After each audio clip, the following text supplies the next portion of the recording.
You're going to be starting with the glycerol stock, so this is just a very quick reminder because I've already talked about this stuff before. Your TA, Barbara, is going to be taking the glycerol stock, putting it into a small bottle. You're going to take that small bottle, you're going to take a small sample of that bottle and put it into a 1 liter flask. You're going to grow it for approximately 4 hours till it's between 0.55 and 0.6, approximately absorbance. We talked about parameters of that. You're going to add the chloramphenicol. We talked about how chloramphenicol works. In the small bottle, you're also going to have ampicillin. We've talked about how ampicillin works. Then you're going to be adding a lysis buffer and all the components in lysis buffer to those cells that Barbara will have pelleted down for you. And remember that it contains, you've seen this slide already, I know also. Remember that you're going to have the supernatant and you're going to have the pellet. The pellet has the membrane and the intact genomic DNA. The supernatant is going to have the proteins, the RNA, the plasmid DNA, and the broken genomic DNA. And where we left off last time was you're going to add cesium chloride, which is a very heavy salt, and this gives the average density in your tube to be 1.6 grams per mil, which is the average density of DNA. RNA is more dense and protein in general is less dense. So you're going to be able to run the isopycnic cesium chloride gradient. And so remember what I said last time is it is a very heavy salt, and because you're using centrifugation, that heavy salt tends to go to the outside of the tube. You can think of that as the bottom, but it's actually going to be vertical. But once you take it out, everything sort of shifts, so you'll see it at the bottom of the tube. So the heavier salts go to the outside of the tube, and then osmosis brings them back, so you get a gradient in your tube of density. So that's how the isopycnic cesium chloride gradient sets up. It takes about 20 to 24 hours for it to set up. So this is the main reason why we have two sections, is that we don't have class on Tuesday and Wednesday and Thursday. So we started on Tuesday and take it down on Thursday, and we only have one ultracentrifuge. So that's why we had to offset everyone's experiment days. Okay, so you have this differing density gradient that can separate the protein from the RNA from the DNA.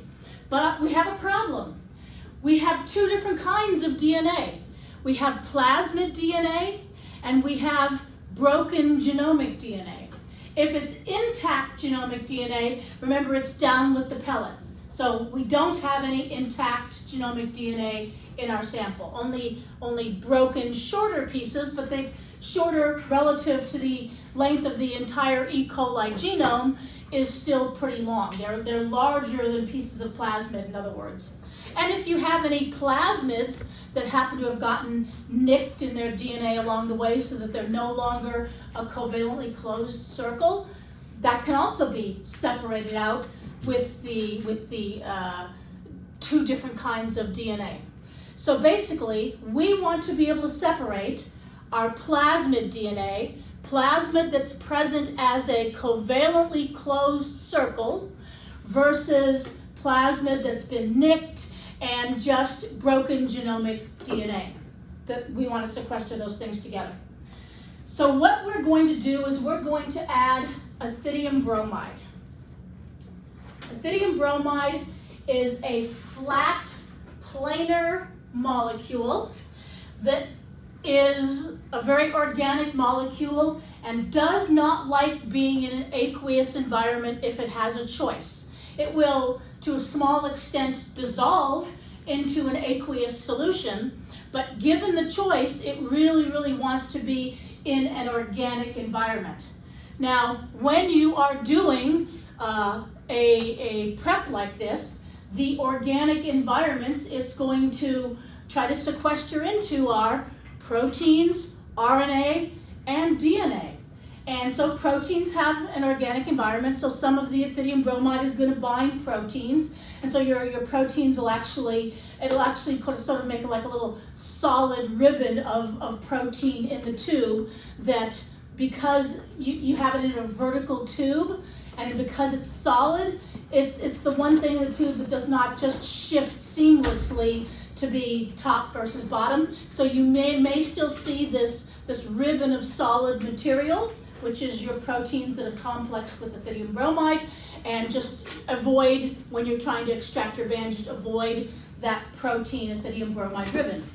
Ethidium bromide will try to intercalate into RNA to a small extent, but remember that RNA is single-stranded versus DNA being double-stranded. So it's not as happy in RNA. It does not intercalate in RNA nearly as much as it's going to intercalate into DNA. It really, really likes the environment inside of DNA. Inside of that double strand of DNA is a very organic environment. So there's a driving force for the ethidium bromide to intercalate between the bands of the RNA, between the bases of the RNA. So when ethidium bromide intercalates into those bases, remember that DNA is made up of all these flat planar molecules, and ethidium bromide itself is a flat planar molecule. So it's going to sort of wedge its way in there. But the problem is ethidium bromide can't quite fit, but it really wedges its way in there anyway. So when it wedges its way in between those bases of the DNA, it'll untwist the DNA a little bit. So that driving force to get it in there is so great that it will actually cause the DNA to untwist a little bit as it gets in between the bases of the DNA. So if you have, it's show and tell time here, if you have broken genomic DNA, so this is broken genomic DNA, it was as close as I could get. As the ethidium bromide intercalates and it untwists, it'll untwist here and it'll untwist here, and some intercalates here and some intercalates here and some intercalates here and some intercalates here. And you can see that it doesn't matter. You can intercalate a whole bunch in here because the ends are free. They're not attached to each other, and so they can basically freely rotate. So you can intercalate a whole bunch of ethidium bromide into broken genomic DNA. Well, as the ethidium bromide intercalates into the broken genomic DNA and untwists it a little bit, now it's taking up a greater volume. And when basically the same molar mass takes up a greater volume, the density decreases, Chem 100. So now you have approximately the same number of milligrams of DNA, and it's greater in terms of its number of milliliters, if you think about it that way. We're not actually measuring it, but it's taking up a greater volume. So the density of the genomic DNA is significantly decreased compared to any other DNA that's in the tube. Well, what about plasmid DNA, you might wonder? Okay, so plasmid DNA also has bases of DNA. It can also intercalate all this ethidium bromide in between the bases of DNA, and there's that same driving force to try to get it into the bases of DNA for plasmid DNA. But the difference is that plasmid is a covalently closed circle. And because it's a covalently closed circle, when ethidium bromide intercalates in here and it untwists a little bit, the rest of the molecule twists a little bit more. And it intercalates here and it untwists, and the rest of the molecule twists a little bit more. Until pretty soon, it's intercalated so much that the rest of the molecule is all twisted up and actually cannot incorporate anymore.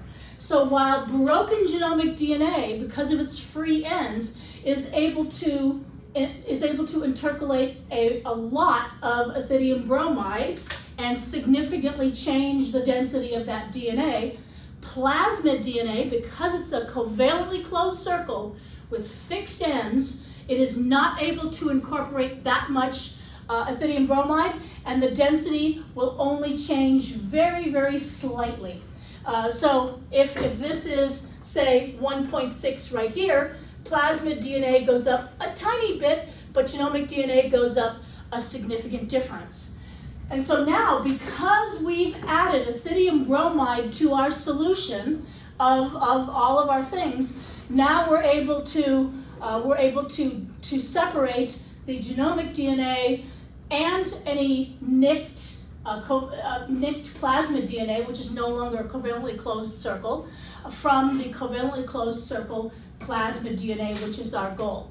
And the other benefit is we can now see it under ultraviolet light, because under ultraviolet light, ethidium bromide will fluoresce into a visible wavelength. So we'll do this in the dark, and you'll actually see the fluorescence, and you'll be pulling out, you'll see the different layers of DNA. So you'll see the RNA at the very bottom of the tube, you'll see the protein, which will either be the top or like in a little ribbon, and you'll see the two layers of the plasmid DNA, and the plasmid will be below, and the genomic will be above.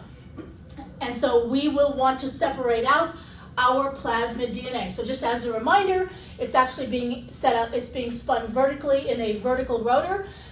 Anything that's liquid, as the rotor slows down and stops, it just sort of goes, and so what's outermost is then at the bottom, so that would be the RNA, and what's innermost, which would be the protein, is now on top, and so it is going to look like that when you see it in the tube. So then we will want to be able to selectively get just our plasmid DNA out of the tube. So we're going to use a needle, and I'm going to be showing you this step, because in this case a picture really is worth 1,000 words of explanation.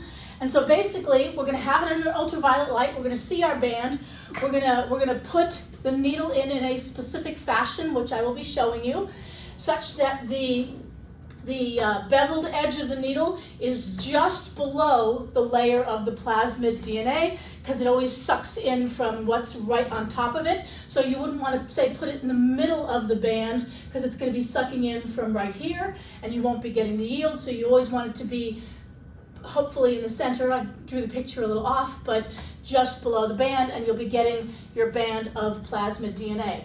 Now the genomic DNA, remember that genomic DNA is still very, very long, thick, and goopy.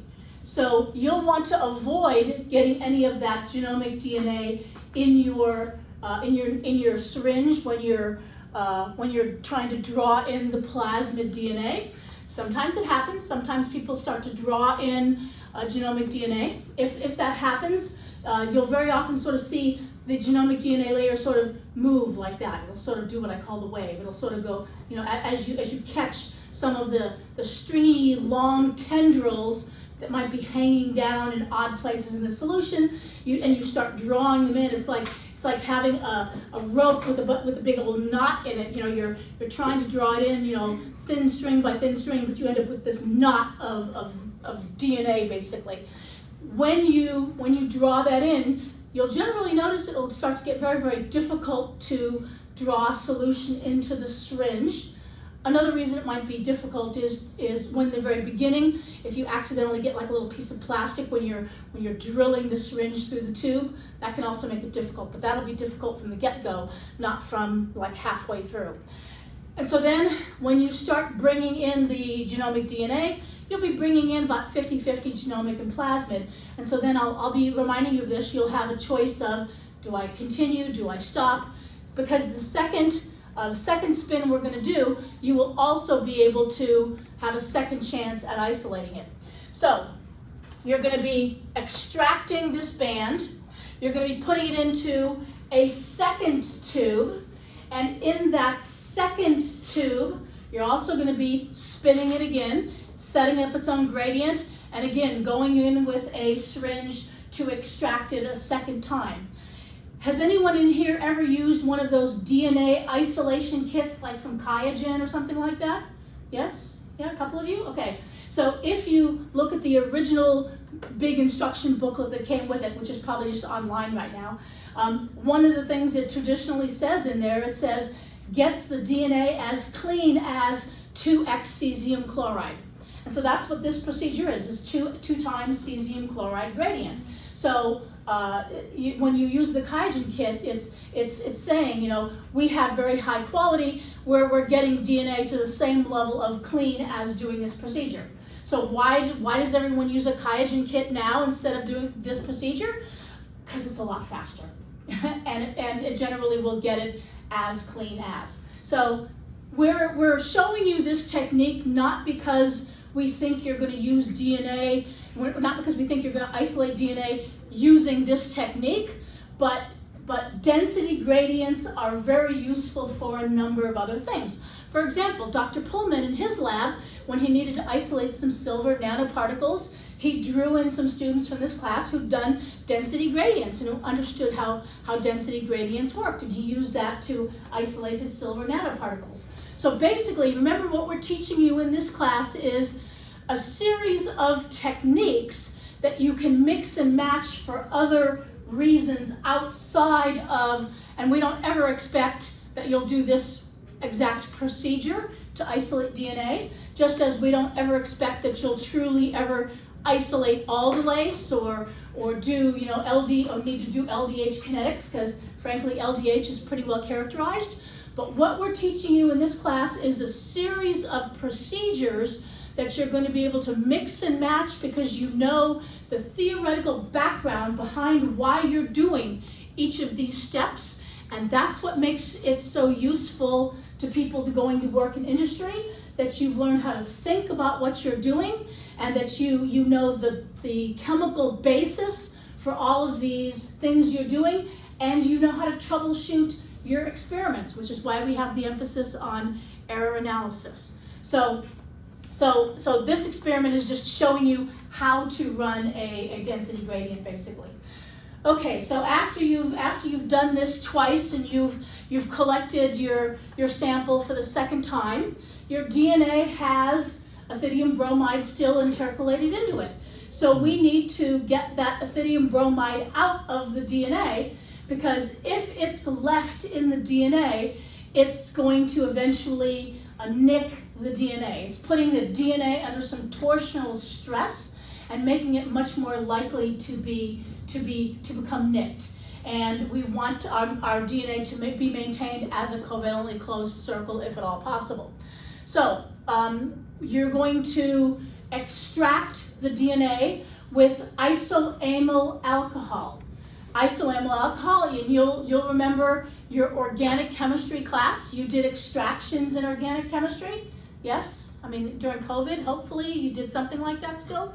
But basically you're mixing together with your aqueous solution containing your DNA, you're mixing an organic compound, isoamyl alcohol, and the ethidium bromide prefers the organic environment of the isoamyl alcohol.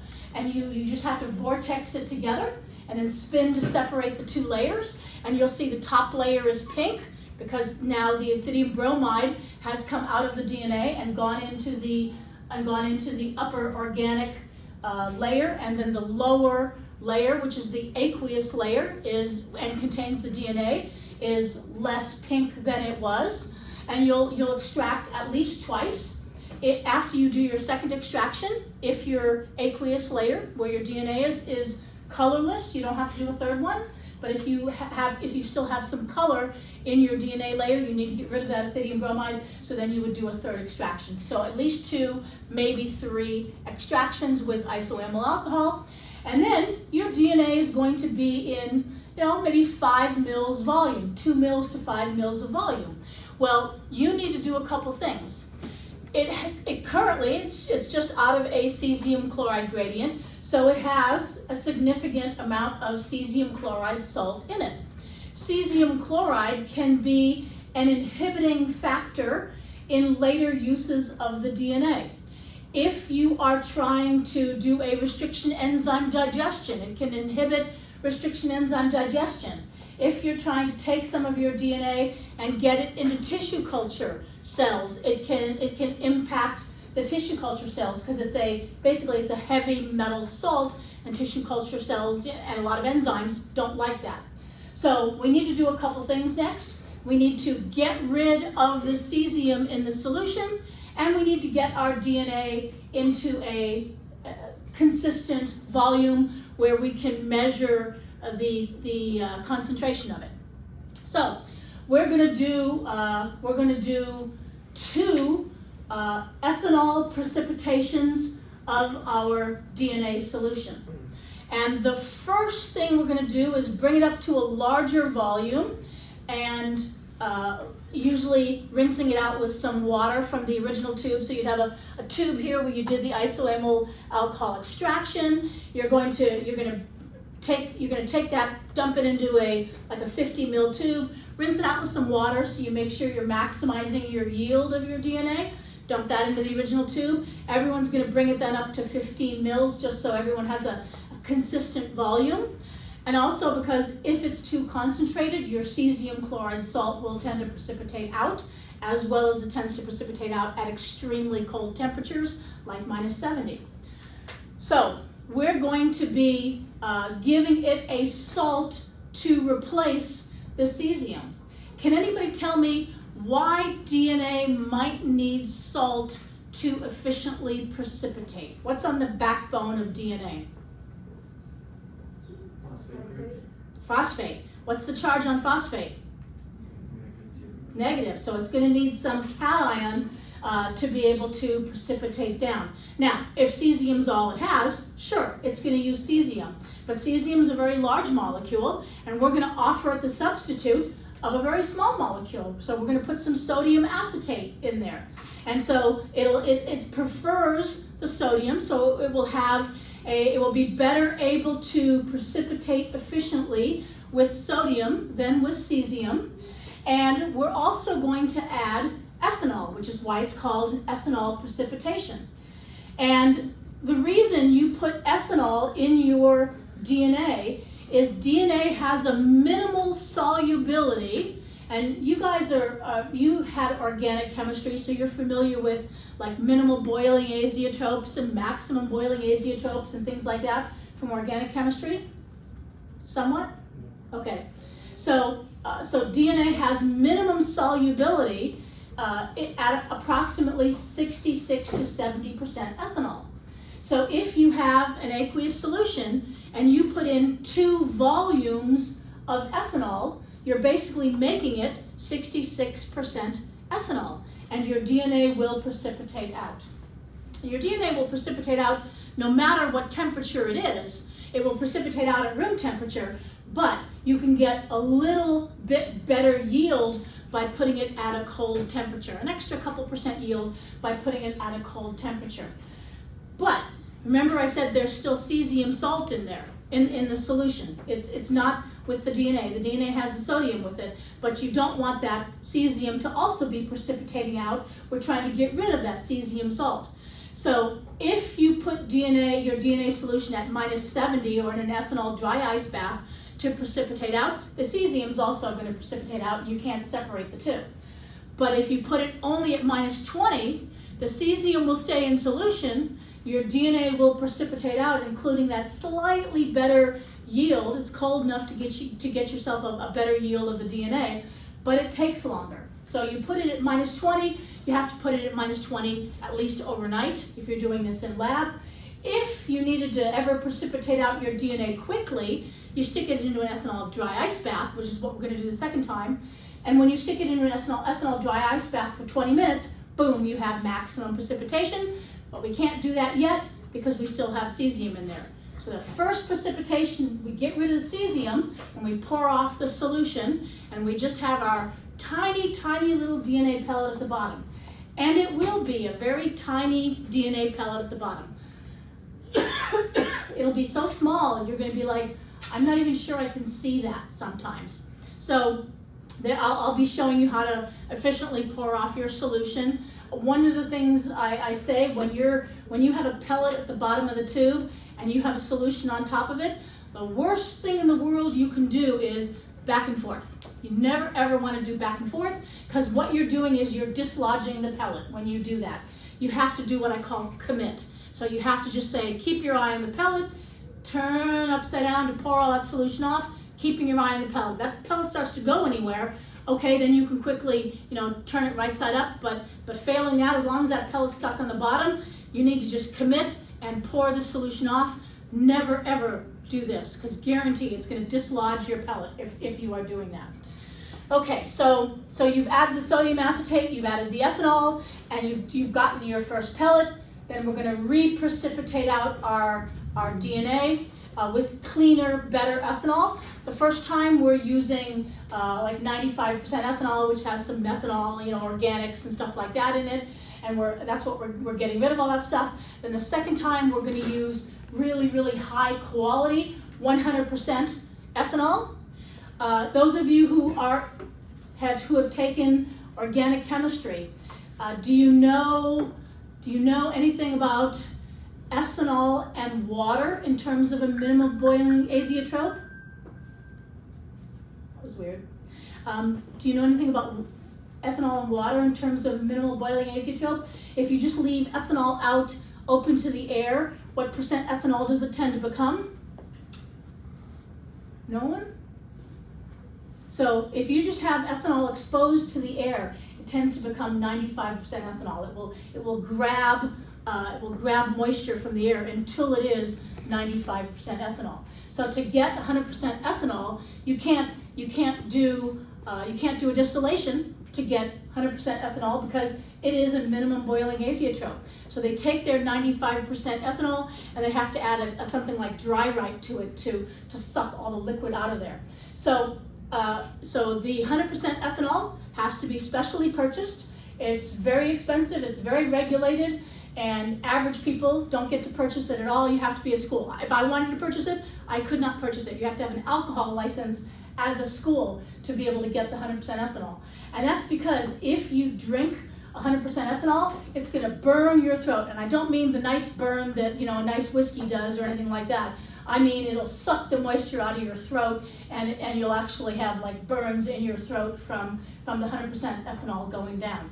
So for that reason, we do not encourage anyone to ever drink 100% ethanol. Not that I'm going to give you the chance. Okay, so we've done the first precipitation. We're going to bring it up in a little bit of water. We're going to add sodium acetate and ethanol again. Do a second precipitation, this time in an ethanol dry ice bath, very, very cold, for 20 minutes. Spin it again. And this is all in your protocol, by the way. So if you need to follow along your protocol, spin it again, and then we'll have a pellet, and we're going to bring it up in TE buffer. And TE buffer is just tris and EDTA. Tris to maintain a pH, and it's just a small amount of EDTA in there, just to make sure that we are able to discourage any DNases, where we're chelating those divalent cations for the few that might be in the solution, so that any DNases would not have good activity, so that we can store our DNA. Ideally, you store DNA in the freezer. But if you're going to be taking samples of it a lot, then you would defrost some and put it in the refrigerator. Anytime you have a frozen sample, you damage your sample a little bit every time you defrost it. So if you think you're going to be using, say, a significant amount in 2 weeks or maybe 3 weeks, you would have that amount, if at all possible, in the refrigerator, and then keep the rest frozen. So you don't ever want to, say, defrost a sample every day, or in the morning and then again in the evening, because you're incurring damage every time you do that. Probably more than the damage that's going to be kept from that's going to be accrued from just keeping it in the refrigerator for a couple weeks. So just things to keep in mind when you are working in industry in the future, working with DNA samples or something like that. Now, protein is another story. You may have no choice but to keep your protein maybe at liquid nitrogen or at -70. I know in Dr. Stump's lab, as soon as we were through working with the protein, it had to go back in -70 or would start to degrade very, very quickly. Okay, so that's pretty much it for this protocol. You're then going to be using a spectrophotometer, and you're going to be reading it at 4 different wavelengths. And I'm going to give, at the time you do this, a little more comprehensive lecture about each of those wavelengths and what numbers you should see and things like that. But basically, you're reading it at those wavelengths to be able to establish concentration and purity of your DNA. So those wavelengths will help you establish concentration and purity of your DNA, and we're going to be discussing how to, once you know the concentration, how are you going to get yield of your DNA from the procedure. And you can see the lab report, which is on page 79 of my lab manual. It's a pretty simple lab report for the DNA experiment. It's basically just your growth curve from your cells. You're going to be telling me the purity and the concentration and the yield of your DNA, showing calculations, error analysis, short and sweet, completely unlike your aldolase. Remember, I've been telling you all along, the aldolase is the absolute worst lab report you will do all semester, and it will get easier from now on. What gets every bit as picky, though, is your intros. And so for your intros, which Teresa is going to grade for me, because as you all know, as I've said multiple times, God, I hate grading. And since I'm retired, I don't have to anymore. So when you do your intros, whether you're doing the GST-SH2 intro, whether you're doing the Plasmid intro, make sure you talk about all the solutions that are used. So if you're talking about the lysis buffer, in the Plasmid experiment, we detail what's in the lysis buffer. It's basically the same lysis buffer for GST-SH2, same components. When you talk about lysozyme, for example, you don't just say, we're going to use lysozyme. You don't just say, we're going to use lysozyme to chew up the peptidoglycan wall, which is what it's used for, but you say, we're going to be adding lysozyme. Lysozyme chews up the peptidoglycan wall. This is important because bacteria have a thick cell wall, and the membrane's not going to be accessible until the cell wall has some holes chewed in it, etc. However formal or informal you want to make the language, it has to be correct. Do some research on your own for these components. So just because maybe I've simplified it for a lecture does not mean that that's all we're expecting you to do. I may only say a couple sentences about it in lecture because I know that you all have the capability of doing research on your own, looking up lysozyme, seeing what it does, seeing how it works, seeing how it's going to apply to this experiment, things like that. So for every single chemical that you are using, make sure you talk about it. For every major technique that we are doing, make sure you talk about it. So for the plasmid prep experiment, make sure you talk about the cesium chloride density gradient. How does the density gradient work? How does the density gradient separate out all the components that you have from your supernatant, and how did you get that supernatant, from spinning, etc. So you're building that story. So you're saying, we're doing this, we end up with this. Then we spin it and we end up with this, things like that. So you're telling a story, and as you're telling a story, you're talking about each of the components, the importance of the components and the reaction. If you're doing the GST-SH2 intro first, you want to make sure you talk about the glutathione beads and how the glutathione beads are going to be used to separate out the GST-SH2.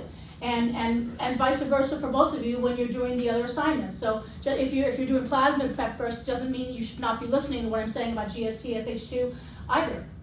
So make sure you talk about how we're doing this differently from the aldolase experiment. In the aldolase experiment, we had a column, and we put our stuff in the column and we ran it through the column. In the GST-SH2 experiment, we're going to be adding our beads, and then we're going to be spinning the tube down. And after some time, of inverting it to allow it to mix, of course, we're going to be spinning it down so our beads are at the bottom, and removing all the supernatant from on top of the beads and adding the next solution and washing, things like that. So even though it's the same thought, the same basis, it's done differently. So make sure when you are doing those intros that you explain everything. Okay, so now intros are worth more than reports. Intros, I think, are 40 points, and reports are only 35 points. So more work in the intros, less work in the reports. Okay, any questions about what you need to do for either the GSTSH2 or the Plasmid report? And note that the Plasmid report does not to be turned in until Thursday, because I still need to show you guys the autoclave that's on the 3rd floor and explain to you how an autoclave works. And when you learn how the autoclave works for your particular experiment, and the GST people will get this lecture later, and the Plasmid people will get this lecture on Tuesday, and that gets incorporated into your intro as well. Okay, any questions? Yes? Plasmid's 2 days, right? I'm sorry? Or this lab is 2 days, or? The Plasmid lab is way more than 2 days. We tend to, because there will be days where you're just doing a little bit on the Plasmid lab, we'll be doing a little bit on this experiment, and then we're going to be bringing in the PCR lab as well. So we're going to have overlapping experiments, kind of like real life. So if you're ever working in research in a lab or working in a company, you're not only doing one thing at a time. You might be, working on this project, moving this project a little bit forward. Maybe there's 1 hour a day of work to do on this project, and 3 or 4 hours a day of work to do on that project. So it's not at all uncommon to be working on several different things at one time. So in this part of the semester, we're showing you how you can do that. So we'll be working on, for the autolace, we're showing you how multiple different parts come together to make one big report. And for when they do Plasmid and PCR, they're actually different experiments, but you're doing it at the same time to learn how you can be doing more than one thing at one time. Unlike probably many other, it's completely unlike Chem 200 or 201 or organic chemistry. I think for the most part, in all of your labs so far, you've just done this experiment and then this experiment and then only had to focus on one thing at a time. But real life's not like that. So we're giving you a little taste of that. Okay, more questions. I know, that was the 5-minute answer to a simple yes or no question, but you will find that I am incapable of just answering yes or no to a simple question. Always more information. If you don't have any more questions, you can go.